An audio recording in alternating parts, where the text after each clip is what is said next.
And now, 3 rounds of Fade the Noise, bold takes, sharp bets, and guaranteed heat. Introducing first, the hosts, Joe and Eric. Hey everybody, welcome back to Fade the Noise. This is episode 37. Happy Friday, and I hope everyone enjoyed the conference championships. Things kind of played out the way we saw, and I'll talk about that later toward the end of the show. We welcomed UFC back with a bang, okay? That card was intense. Obviously, we don't have Joe with us today, but we've got Angel. We're going to talk about the card coming up tomorrow. It was a banger from everything that I saw, and I enjoyed the hell out of it, with a couple of exceptions that I will address shortly. Thanks for making it, Angel. You know, everyone else had real life get in the way, and I appreciate you making the time. Hey, we're here. No worries. Glad to be here. Yes, sir. So last weekend we watched, and the ones that were discussed on the show was Sean O'Malley versus Song Yadong. And I do not like the way that played out.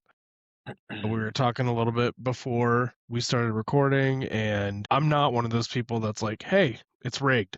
But I will say O'Malley has been on his skid, and then he comes back, fights a visibly much improved Song Yadong, and then, in my opinion, first round toss-up, but I still think Song won. Second round, Song won. Third round, again, toss-up, but it was the fact that all of a sudden it looked like all the fight went out of Song, you know, and he was just like, yeah, punch me in the face, I'm not going down. So I'm curious to hear what you think about this and what your thoughts are on how everything was scored at the end.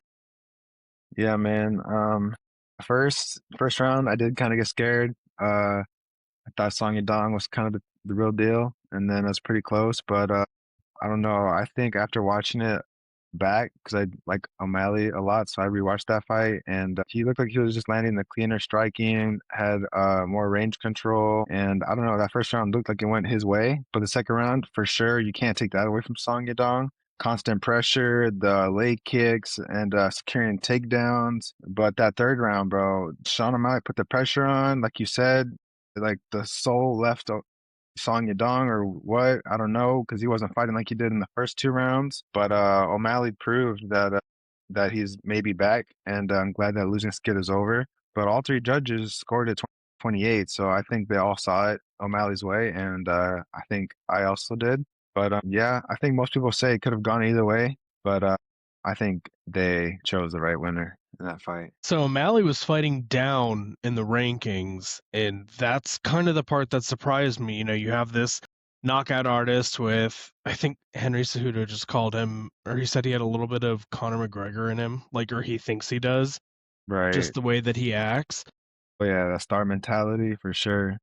But it's almost forced, and I think that's what Cejudo was getting at. And so whenever the fight ended, he's like, Peter Yan, let's run it back. And I was Yeah. like, you gotta wait in line, man. And he's like, fine, I got winner. Yeah. No, you can't just. No, for sure. Yeah, I think he does maybe another fight, and then after that, they can talk to whoever has the belt at that point. But yeah, not sure who it is, but I think his next fight will be even harder than Song Yadong. And if it's against someone who prefers the takedown wrestling method, O'Malley might be in trouble, because we know he does not like being taken down. For sure. If Peter Yan still has the belt and it's the same Peter Yan we saw beat Merab, then without question. Cool. So the O'Malley portion cashed by decision, even though I was more on Patty, and we're going to jump over to that fight now. And that I have a lot of mixed emotions about. I love Gaethje, I do. Even when he got like just slid by Holloway, I was like, who can get slid better than that? I mean, for real. Make a better memory, I dare you. But that was legendary. This was a tough one, because I like Patty too. And I'm still a little pissed at O'Malley for snitching. I saw after the fact he went on his YouTube and then said, like, yeah, I saw Patty blowing clouds, like, in the weigh-in area before they did the weigh-ins, and I was like, so what? Mind your own business. He For said sure. everyone was over there dying to make weight, and Patty's just there vaping. I, I thought it was Hey, hilarious. he's smart. I mean, some say that he uses it to suppress that appetite, and that's definitely a way to make weight. So, I mean, if he found a loophole and he still does what he does, I see no problem to it. Absolutely. So Gaethje versus Patty was an absolute banger. There were a few sketchy moments, especially with the eye stuff. And Yeah, did not like to see that. no, and it looked rough, even when it wasn't called and it should have been. I'm not saying points should have been deducted. Like Gaethje won the fight, Right. but Patty's no joke. Like Scousers don't get knocked out. That's why he It was said it. So what do you think about that one? it was definitely much more entertaining than I thought it was going to be. It was a pretty brutal 5-round war between Justin Gaethje and Paddy Pimblett. Definitely will go down in one of the greatest fights. I think that the decision definitely went the right way. Some say Paddy Pimblett was unrecognizable by the end of the 5th round, and that may be why he is now on medical suspension, just because, he might be a little hurt, take a little break. But he will be back. But I think it went the right way. Gaethje did most of the damage to the head. Pimblett had most of his damage to Justin Gaethje's body and legs, so it's kind of hard to notice that kind of damage. But they both had damage. Gaethje went 3 of 3 on his takedowns. Pimblett went 0 of 5 on his takedown attempts. So, I mean, it kind of definitely goes in Gaethje's way. It helps when you can take the person down and the other person can't. But yeah, when you apply that forward pressure the whole time, and Pimblett's not used to those championship rounds, each fighters are tied by that time, but they're both still swinging. Pimblett did show toughness, 8 big shots, even when he was bleeding. But he earned a lot of respect, I think, in a lot of people's eyes. But Justin Gaethje, I think he made him eat his words from thinking that it was going to go the other way. But I don't Bleeding think for 4 rounds. I don't think that Gaethje is going to be able to last long against Taporia, but I mean, people didn't say he had much of a chance against Pimblett, so who knows? But we'll talk about that another day. We will. I'm only going to mention it now because I just read it, but Charles Oliveira weighed in on Gaethje versus Taporia, and he was basically saying they're both brawlers, and he thinks that they both hit really hard. There's a lot of power, but ultimately he thinks Topuria is the more accurate striker, and Yeah, Gaethje's going to get caught. And by the El Matador. yeah, and then of course he was like, but I can stand and strike, I can grapple, I can do anything.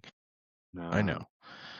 Oliver's awesome, but lightweight is very, very exciting right now. Yeah, I definitely am loving UFC, and it was an incredible card, and I can't believe we have another card upon us tomorrow, back to back. We What a do. great way to start this year. Yes, sir. Let's dive on in. So we don't have our resident MMA expert with us. Joe's occupied with something else. And if you're interested in the picks, I encourage you to hop into the Discord, free or VIP. VIP is going to have the entire card like usual, so that's the one I would suggest. But if you hop into the free one, then you'll see the free plays at least and get access to an incredible community.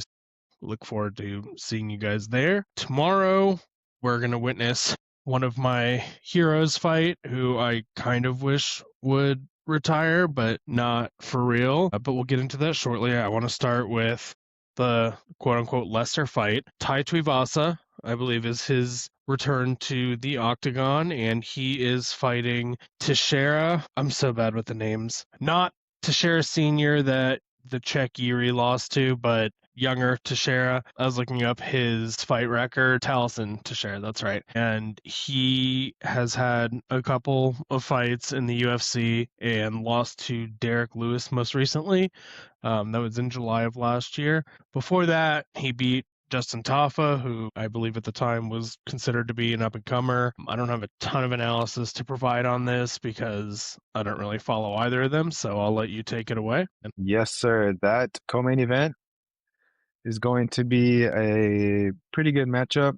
Classic heavyweight fight. Tuivasa brings experience, power, and home crowd chaos against a taller, faster, but still developing knockout prospect in Teixeira. Such a crazy spelling, but yeah, I think this is gonna be pretty entertaining. I love me some heavyweight fights because they can always end in one punch. And Tuivasa comes in on a brutal skid after a 5-fight knockout win streak. That put him near a title shot. He has now lost 5 in a row, and against some top heavyweights like Cyril Gane, Pavlovich, Volkov, Rosenstruck, like that's not really good. And some people think the skid will continue against Teixeira, who is 8-1 with 7 knockouts and 1 submission. All 8 of his wins are inside the first round. He doesn't like fights to go long, as you can see. He gets the job done pretty quick. And he's trying to bounce back from his first career loss, which is pretty crazy because some people thought he was going to run through Derek Lewis, but Derek Lewis put him in his place. He has the most knockouts in the UFC for a reason, and he showed it with the 35-second knockout to defeat Teixeira. That was in July 2025, so I think he's gotten about 6-7 months of recovery time, and I think he's back. This looks like a pretty do or die spot for Tuivasa. Multiple previews note that another loss here could really realistically end his UFC run, especially losing at his home in Sydney, Australia. So I think I'm definitely going to lean with the 8-1 prospect here. I don't think he goes 8-2, and I think he gets right back on track. I would agree with that. I was just looking up the record for both fighters, and honestly, I have a feeling that Tuivasa is on the card specifically because of the location, which I totally get. I support it. No, for sure. It's a great, it's a good For idea. sure. But, well, mixed bag here. I will say, all of his recent losses, he was fighting the top contenders in heavyweight Yeah, there's each some time. top names for sure, but 5 in a row, that's not good. Yeah, I can't defend 5 in a row. Maybe a win in the middle somewhere, but yeah, that's all right. To New Year, see what happens. Maybe that home crowd energy kicks in, and all it takes is one punch. They both got that power, so could be a quick one. Like his 8 That other explains wins. why the under is minus 298 for under 1.5 rounds. Ooh, yeah, that's some juice right there. Yeah, you need to be looking at some kind of parlay. Yeah, you gotta choose someone by knockout. That's the only way I see making money on there. Well, for anyone who's interested, I'm going to mention it again after we talk about the next fight. Discord is your best bet. Joe is my MMA savant and always has been. He's the one who got me into the sport, so he's the one who's going to talk about it the most and give the picks. I encourage you guys to jump in and experience it for yourselves. For the main event tomorrow, I always think about it in terms of weeks, and I'm like, well, it hasn't happened yet, so it's next week. But we have Volkanovski versus Diego Lopez Dos, and I have complicated feelings that affect my objectivity about this fight.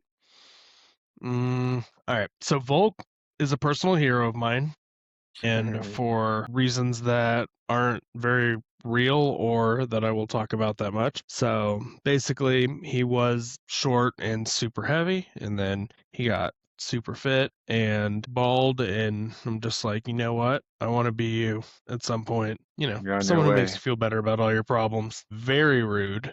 Thank you. Which I guess that could be nice, but no, it wasn't. And he's fighting Diego Lopez. So last time out, it was way closer than I wanted it to be. I thought he was, to a degree, he was gifted the decision. I know he had a really strong end in their first fight together, but Diego Lopez was way better than what I pictured, despite the, Tenoit is the Noit hair. And I'm not going to judge him anymore. There are a few fighters that I see them and I'm like, I hate you. And then I see them fight and I'm like, you know what? You're badass. Diego Lopez is one of them. For anyone curious, Max Holloway is a previous one. Just not a fan of the face for some reason, but I've come around. And Diego Lopez is the same. When I first saw him, I was just kind of like, all right, it's just another guy. And then when I saw him fight Volk, who I had seen fight previously, it was like, he's a lot better than I thought he was. And so I thought the first fight between them could have been a toss-up. I'm glad Volk brought it home and everything, and now they're going, they're going to fight in Australia. Volk is 36-37. There are some pretty horrible statistics about belt retaining percentage after the age of 35. So it could be a matter of time, but I'm going to be pulling for my boy Volk. And just before you go in, Volk is minus 155 as the favorite. He goes plus 130. The total rounds is set at over 4.5. So, Angel, let me know what you think. Yes, this is going to be a very good fight. Alexander Volkanovski, fighting out of his home country, Australia. He's 27-4. He beat Diego Lopez, who was 27-7 in the first fight. Diego Lopez, he rebounded after that loss with the knockout win over Gene Silva after the title matchup, and I think he's back on track. The first fight was a pretty good fight. I think that Volkanovski won. I wouldn't say a super clear unanimous decision win, but I think he got the job done in 5 rounds. He reclaimed the vacant featherweight title, and now he gets to defend the belt again in Sydney, Australia. This win would give him a 6th featherweight title defense, and that would put him one behind Jose Aldo's divisional record. So we'll see if Diego Lopez has something to say about that. Volkanovski, he has an elite jab, his feint game to keep Lopez at range. It's pretty exceptional. His fight IQ is insane.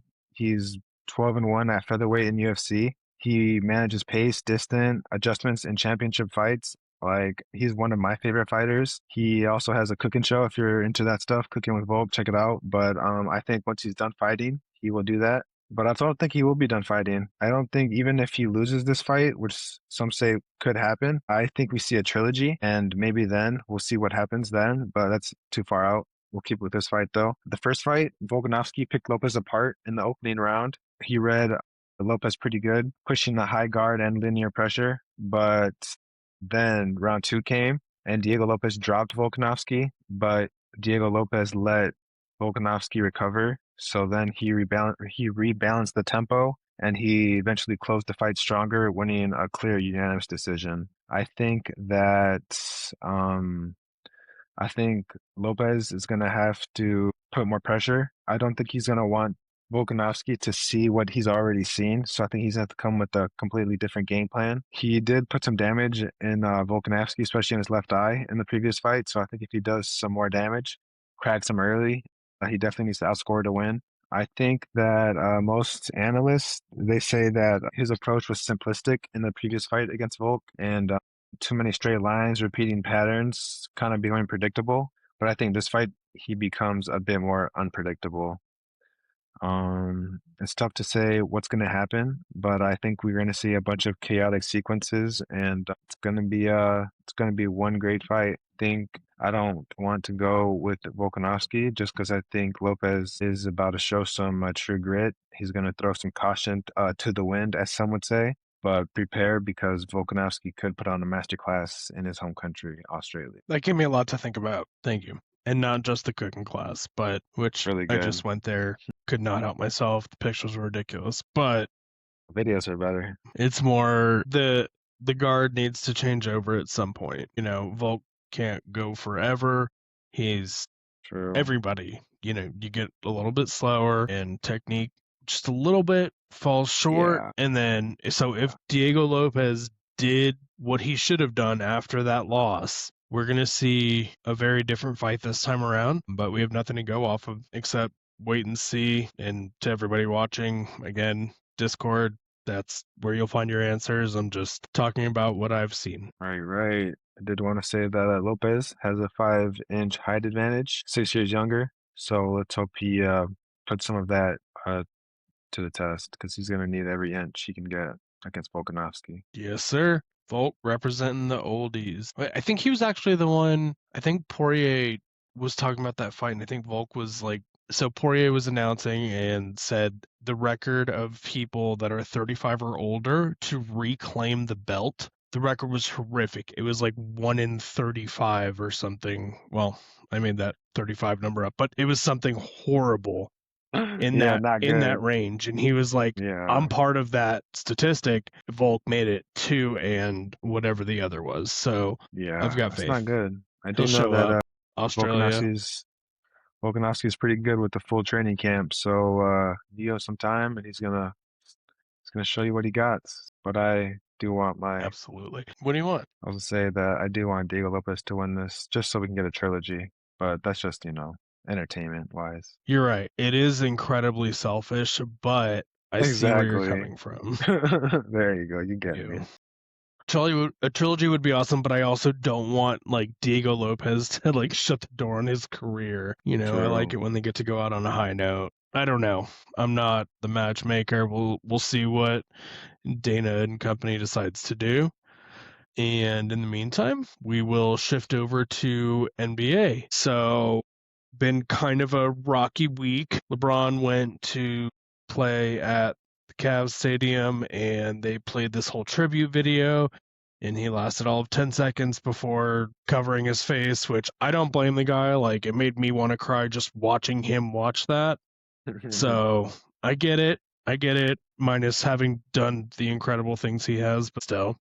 It might be the last time he's ever playing there, so I don't know. And there's been some chatter about potentially trading him back to Cleveland to end his career. I Oh, snap. kind of don't want that to happen just because it feels really weird. The Cavs are in a new era with a new team, and they're really, really good, but whatever. And then Luka had to leave the game after what did he took a 3-point attempt and then sort of walked backwards, and they have a raised court in Cleveland, and so he hurt his ankle a little bit, I think, and that seems like a really weird decision to elevate super, super tall, thin, and So injurable dumb. people, whatever. A lot of Giannis drama. We'll see what happens. And then, as Angel reminded me, the NBA trade deadline is February 4th. So Fifth. that is Wednesday of next week. Did you say 5th? Yes, sir. Okay. So 5th, that would be Thursday, I believe. And then keep an eye out because you're probably going to see some movement. There are rumors about Giannis and Jimmy Butler, and we'll have to see what happens. It's always full of fun drama, but for today, we're just going to break down 2 of the games that are happening later on. First up, we've got the Cavaliers at the Suns. Cavs are minus 170. Total set at 219.5. And I think the Suns are missing 3 of their best players. So I'll let Angel take the analysis away. What do you think? Yeah, I think that the Cavs, like you mentioned, they are a new team since LeBron left. Tonight it's going to be the Cavs visiting Phoenix, and to match with 2 hot teams, both with contrasting strengths. Cavs lean on defense and Donovan Mitchell shot creation, while the Suns are were driven by their stars, Devin Booker, Dillon Brooks, and a strong home court record. The Cavs are entering at 29-20, riding a 5-game winning streak, including a 129-99 blowout of the Lakers, which I don't want to mention, but they did dominate them defensively on the glass. The Suns are 29-19 and 16-6 at home. They've won 2 straight and 4 of their last 6. They just handed Detroit a 114-96 loss behind a big scoring night from Dillon Brooks, which I know you love. He did post 40 on them, which is pretty unseen, but he did it, and he has it in him. When a shooter's feeling it, he just lets them go, and they just keep going in. But hard to do that every night. Like I said, the Cavs, one of their things they lean on is their defense and size. They got what you call the Twin Towers, Evan Mobley and Jarrett Allen. They anchor the interior. They give Cleveland rim protection and rebounding that can punish Phoenix's smaller lineups. But yeah, the half-court offense, man, it's built around Donovan Mitchell, one of the best superstars in the NBA. Averages around the mid-20s in points right now, nearly 6 assists.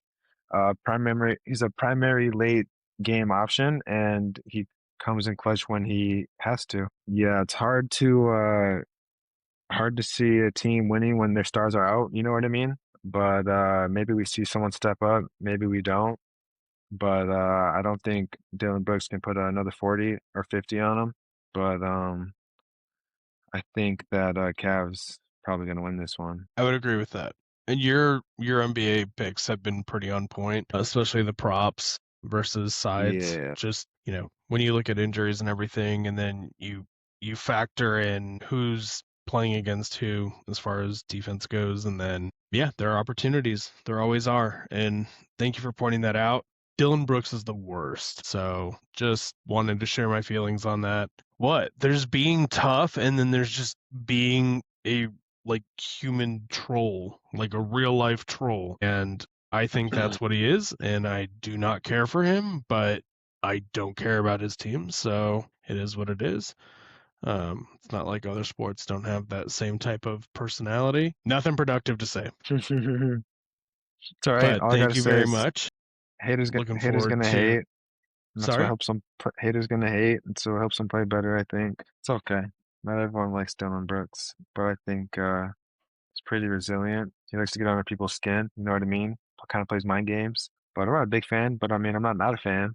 But that's all right. To each their own. I mean, everyone's got their thoughts. Amen. Cool. So next up, we're going to look at the Pistons at Warriors.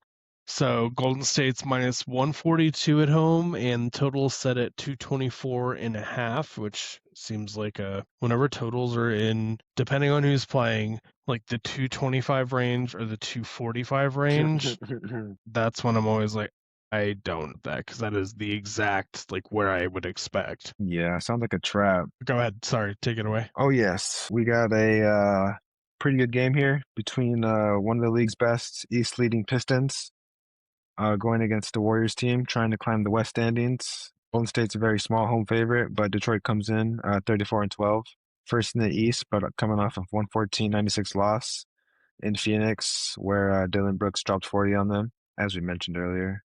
Cade Cunningham had 26 in the loss.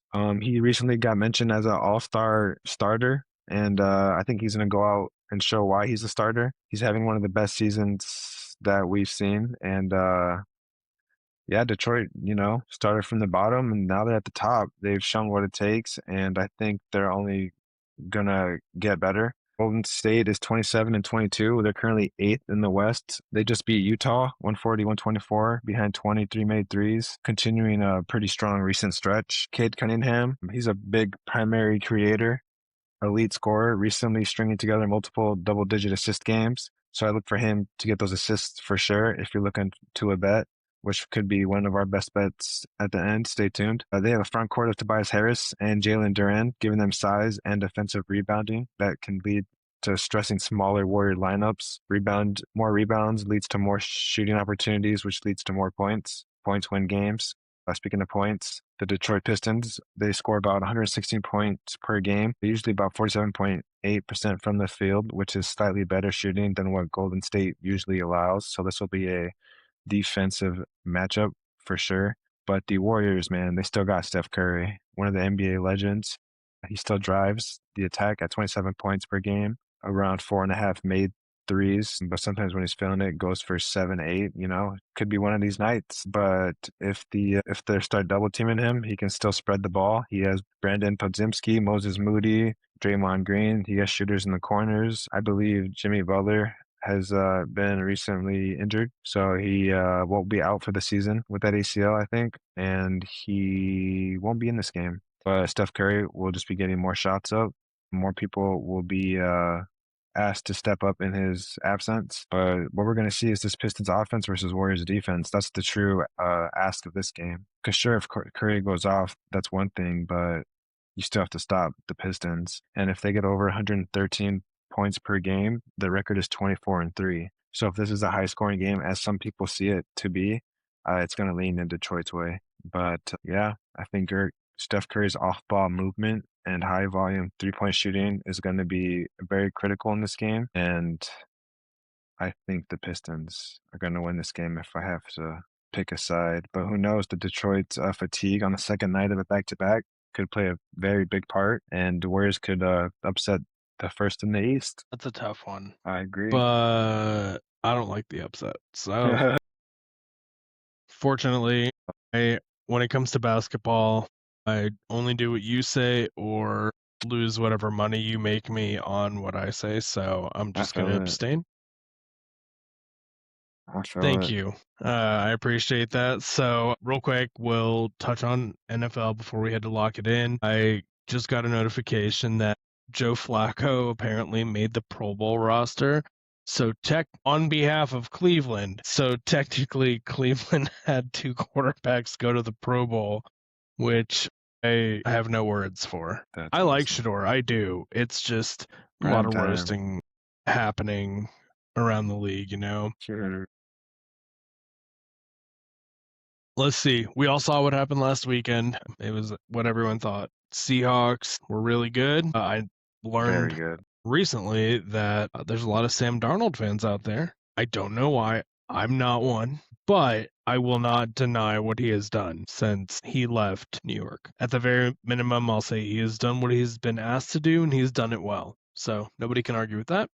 And it's going to be up against the Patriots. They have a good defense, in my opinion, not a great defense. Like, honestly, excuse me, if Bo Nix had started for the Broncos, I think the Patriots probably would have lost. There were 2 turnovers that really affected the outcome of the game. And then there was Sean Payton's 4th down call that everyone is focusing on. But ultimately, a slightly more solid quarterback would have made a massive difference in this case. And at least in one of the turnovers, the one where he backpedaled like 20 yards was ridiculous.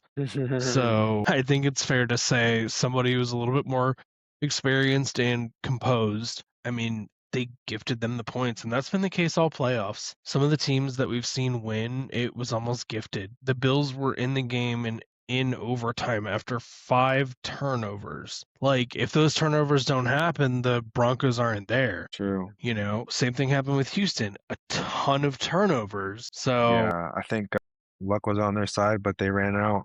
And it looked pretty good on Nice from the beginning, you know, especially when Jarrett Stidham put it on them. But then once you turn that blitz up, some backup quarterbacks aren't made for it, aren't ready for it, and it was shown that day. But I think this Patriots and Seattle matchup is going to be crazy. I'd like to see Seattle win this one, but Patriots, they've proven they're one of the better teams. They haven't had a tough road to the Super Bowl, but I'd say this is the NFC's toughest opponent, so I'm here for the matchup. couldn't have put it better myself, but what you just said is the reason that I think the Patriots don't stand a chance, because they're not better than the Rams. They're not. I'm glad they made it here. I like May, I like Vrabel, everything, but we're not going to look at odds or anything this week since it's just me and Angel. But next week we're going to do a full-on dive into what to expect Super Bowl wise.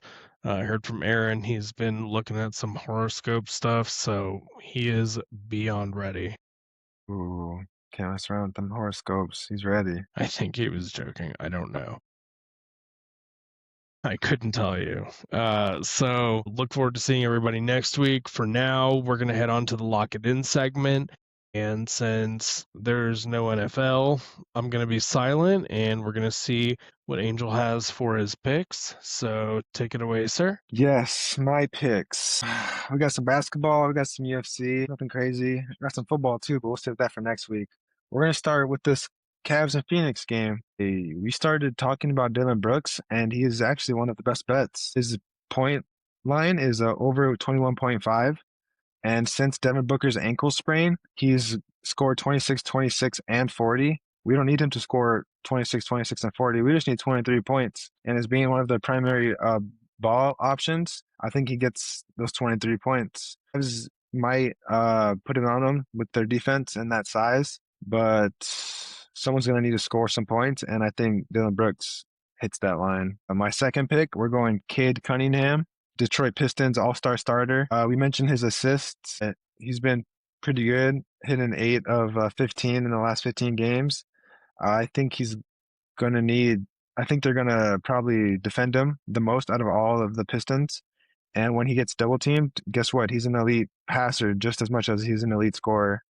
So the line is 9.5. I look for him to get a double-double in this game, as he's gotten multiple on the season, and he's going to need it if he wants to get past these Warriors. My third bet is UFC. I'm backing my boy Diego Lopez. I know that Volkanovski is minus 155, so that must make Diego Lopez a plus, and I'm taking whatever the plus odds those are. I'm taking the victory. I don't know how he's going to get it, knockout, decision, but give me that money line and get me ready for that trilogy. That's it. All right. In the future, you might want to offer an alternative for bets like your first one.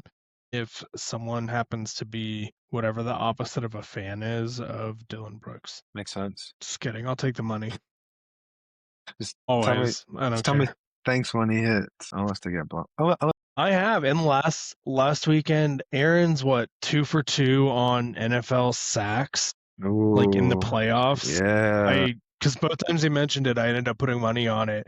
And yeah. the Texans sacks I get. This one was a little more surprising, I but it hit. know. I It mean, it was came. one of the legs, and Yeah, that yeah. was a nice read. So nope, I trust my teammates and my friends here, so I will be betting on someone I hate. It's not the Hey, first time, won't be the last. just like Jock Londale for the Memphis Grizzlies hit last week, these ones are gonna be predicted to hit this week. So let's ride. Yes, sir. Cool. Thank you, Angel, for all of the insight analysis and for the picks that you gave out. And to everybody watching, please come join us next week. We're going to have a great show, should be a full house, and break down the Super Bowl. We'll talk about everything. UFC is back, so we're going to be doing that weekly again. And yeah, I thank you.